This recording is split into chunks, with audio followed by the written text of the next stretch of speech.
আজ শ্রাবণ মাসের তৃতীয় সোমবার। প্রথম দুটো সোমবার আমার করা হয়নি, এই তৃতীয় সোমবারটা করছি।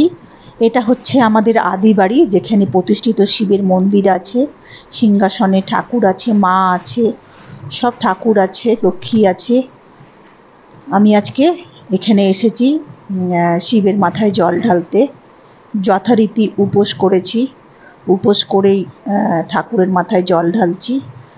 আগে যখন সেই বাড়িতে ছিলাম তো চেষ্টা করতাম 4টে শ্রাবণ মাসে 4 সোমবার, শ্রাবণ মাসে 4টে সোমবারই আমি জল ঢালতাম। এটা হচ্ছে ফ্ল্যাট, সেখানে আমি বাড়িতে পুজো দিচ্ছি। বাড়ির এই পুজো সেরে নিয়েই ঠাকুরের মন্দিরে গেছি আদি বাড়িতে। এখানে কিছু ঠাকুর রেখেছি, যেহেতু আমাকে একাই পুজো করতে হয়। হেলথ খুব একটা ভালো নেই, তাও পুজো দিতে খুব ভালো লাগে। তো ঠাকুরের কাপড় রাখা আছে, আর আমার সুন্দর মেমেন্টো শোকেসের মধ্যে।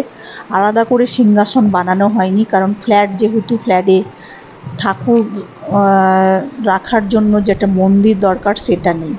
তো সমস্ত সরঞ্জাম বার করে নিয়েছি ঠাকুরকে পুজো দেওয়ার জন্য। ঘি কেনা হয়েছে, রসগোল্লা, ওদিকে দই, ঠাকুরের দুধ নিয়েছি, গঙ্গা জল নিয়েছি। গঙ্গা জলটা নিয়ে নিচ্ছি, দুধের মধ্যে জল মিশিয়েছি, তিল দিয়েছি, তারপরে তোমার আতর দিলাম, আর মধু দিলাম, আর হচ্ছে আকসাদ দিলাম, চাল, আর ঘি দিয়েছি। এইভাবেই ঠাকুরের শিবের মাথায় যে জলটা ঢালবো সেটা রেডি করে নিয়েছি বাড়ির থেকেই। ওখানে পাবো কি পাবো না, এখন তো যার যার নিজের মতো তার। আর এই স্বার্থবাদী পৃথিবীতে সবাই সবার নিজের মতো। সম্পত্তির ঝামেলার জন্য বেরিয়ে আসতে হয়েছে সেই বাড়ি থেকে। তো নিজের বাড়িতে পুজোটা করে নিচ্ছি ফ্ল্যাটে আগে, তারপরে সেই বাড়িতে গিয়ে জল ঢালবো। তো তোমার পুজো করে নিচ্ছি ঠাকুরকে খুব ভক্তিযুক্ত মনে, সুন্দর করে, একাগ্র চিত্তে। ঈশ্বর তুমি ভালো রেখো, সুস্থ রেখো, শান্তিতে রেখো, নিশ্চিন্তে রেখো, পজিটিভ রেখো। আর সব সময় যেন পজিটিভ মানুষগুলো যেন পাশে থাকে, তাদের সহচর্য পাই। যেহেতু সিংহাসনটা ওপরে নিচে বসে বারবার ওঠানামা করে, এত অ্যারেঞ্জমেন্ট মানে করে একাই সব কিছু করে নিতে হয়। হেলথ যেহেতু ভালো নেই, বারবার উঠে উঠে ঠাকুরের সামনে ফুলটা দিতে পারছি না। ঠাকুরের পায়ে নিচ থেকে ফুলটা দিচ্ছি।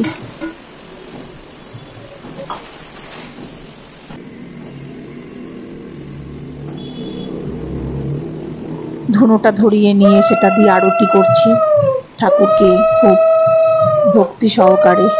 ঈশ্বর তুমি মঙ্গল করো, সুস্থ রেখো, পরিবারকে সুস্থ রেখো, ভালো রেখো, শান্তিতে রেখো, এটাই তো চাই ঈশ্বরের কাছে।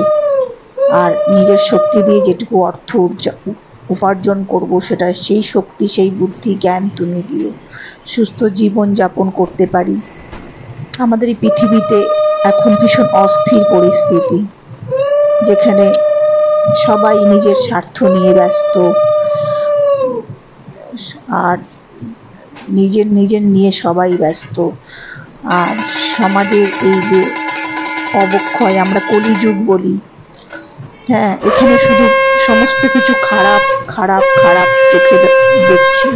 সত্যি মনটা মাঝে মাঝে ভীষণ আকুল হয়ে ওঠে। তো পুজো আমার দেয়া হয়ে গেছে, প্রণাম করে নিলাম ঠাকুরকে। ঠাকুরের কাছে যা চাপা পাওয়া সেগুলো চেয়ে নিলাম। তো আমি কিভাবে সুন্দর করে দেখো পুজো দিয়েছি ঠাকুরকে, গুছিয়ে নিয়ে খুব ভালো করে। অনেক কিছু করতে ইচ্ছে করে, কিন্তু হেলথ যেহেতু পারমিট করে না, তাই পারি না। তারপরে একটা বয়সেও তো এসে পৌঁছেছি, সেটা অস্বীকার করি কী করে। শিব ঠাকুরের কাছে যাওয়ার জন্য সব উপকরণগুলো সাজিয়ে নিয়েছি, এবার সেই বাড়ির উদ্দেশ্যে যাত্রা। তো এখানকার থেকে এখন একটু বেরিয়ে পুরনো বাড়ির উদ্দেশ্যে যাওয়া। তো ঈশ্বর তুমি কিছুক্ষণ ভোগটা গ্রহণ করো, আমি ফিরে আসছি আবার। শ্রাবণ মাসে, চৈত্র মাসে এই শিবের বার। এবার ইচ্ছে ছিল ভূতনাথে একটু যাব, কিন্তু যেতে পারলাম না, আর শরীরে দিচ্ছে না। তো এই আদি শিবের মন্দিরে ঠাকুরের মাথায় তো জল দেয়া হয়েই গেছে। তো এবার একটুখানি মোমবাতি ধরিয়ে নিচ্ছি, আর ঠাকুর মন্দিরটা বেশ ভগ্ন দশায়। যখন আমরা ছিলাম তখন সেখানে আমি আমার বর মিলে মেনটেনেন্স করতাম। তো এখন যারা থাকে তারা আর মেনটেনেন্স করে না। অবশ্য ভবিষ্যতে এই ফ্ল্যাটটা এই বাড়িটা ফ্ল্যাটে চলে যাবে, সেটা নিয়েও ভীষণ ঝামেলা অশান্তি চলছে। থ্যাঙ্ক গড ওই বাড়ির থেকে বেরিয়ে এসেছি, যদিও আমার নিজের ইচ্ছেতে বেরিয়ে আসিনি, মানে খুব নেগেটিভ লোকদের দ্বারা অত্যাচারিত হয়েই বলবো বেরিয়ে আসতে বাধ্য হয়েছি। যেহেতু বাড়ি আমি ভীষণ ভালোবাসি, ফ্ল্যাট আমি একদমই পছন্দ করি না, কিন্তু বাধ্য হয়ে মানে খারাপ পরিবেশে মনটা অ্যাকচুয়ালি বিষিয়ে যাচ্ছিল। এত বিষাক্ত পরিবেশ ওই বাড়ির, মানে কি বলবো আর, মানে মনটা সবসময় ভারাক্রান্ত হয়ে থাকতো, মানে একদমই ইচ্ছে করতো না থাকতে ওই বাড়িতে। তো সব চেষ্টা করে আমারই চেষ্টায় আমার রোজগারের টাকায় নতুন ফ্ল্যাট কিনে চলে এসেছি। তবে একটা জিনিস কথা সত্যি যে প্রত্যেক মহিলাকে রোজগার করে নিজের পায়ে দাঁড়িয়ে তারপরে বিয়ে করা উচিত, আর নিজস্ব একটা বাড়ি করা অবশ্যই দরকার। কারণ নিজের একটা সুখের শান্তির বাড়ি, এটা কেউ কিছুতে পাওয়া যাবে না। এখানে নিজের মতো করে শান্তিতে থাকা যাবে, কেউ বিরক্ত করতে পারবে না, কেউ ঝামেলা করতে পারবে না, কেউ দাবিদার হতে পারবে না, কেউ সম্পত্তির অশান্তি এত সেই ঝামেলা পোহাতে হবে না। তো রোজগার করে একটা মাথা গোঁজার ঠাঁই বিয়ের আগেই করে নেওয়া উচিত। কেন বাইরের লোক যার সাথে বিয়ে হচ্ছে তাকে বিশ্বাস না করাই উচিত। আর সেটা তো প্রতিটা পদক্ষেপে বাস্তবে আমার নিজের ক্ষেত্রেও আমি দেখেছি যে এটা একদম সত্যি কথা, যে নিজের রোজগারে নিজের বাড়ি সেটা একটা আলাদা তৃপ্তি, আলাদা শান্তি। সেখানে নিজের মতো করে সুস্থভাবে শান্তিতে থাকা যায়, ক্রিয়েটিভ কাজ করা যায়। নাহলে বিষাক্ত পরিবেশে কখনো ক্রিয়েটিভ কাজ করা যায় না, ঘুমের সমস্যা হয়ে যায়, মেন্টাল হেলথের প্রবলেম হয়ে যায়, ভালো থাকা যায় না, একেবারে কোনো দিক থেকেই ভালো থাকা যায় না। তো সুস্থ পরিবেশ, সুস্থ বাড়ি এটা খুব দরকার সুস্থ জীবন ধারণের জন্য।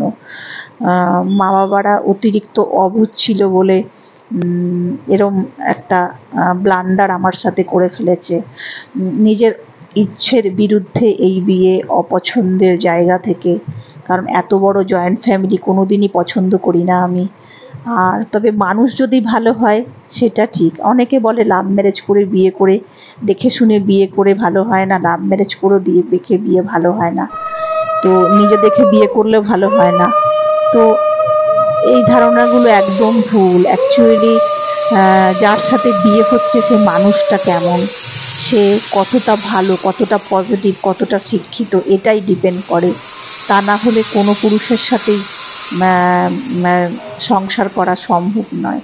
সেখান থেকে দূরে থাকা ভালো, সুস্থ থাকা ভালো, পজিটিভ থাকা ভালো। কোনো খারাপ সম্পর্কে থেকে নিজের মন মানসিকতাকে নষ্ট না করে দিয়ে, অসুস্থ না হয়ে আলাদা হয়ে চলে যাওয়াই ভালো। এই ফ্ল্যাট বাড়িটাতে আমি ছিলাম, দেখো তোমরা, একটা আত্মার টান ছিল, কেন বিয়ের পর থেকেই তো এই বাড়িতে ছিলাম। অবশ্য ভালো ছিলাম না ঠিকই, কিন্তু একটা বাড়িতে থাকতে থাকতে যা হয় না, একটা টান থেকে যায়।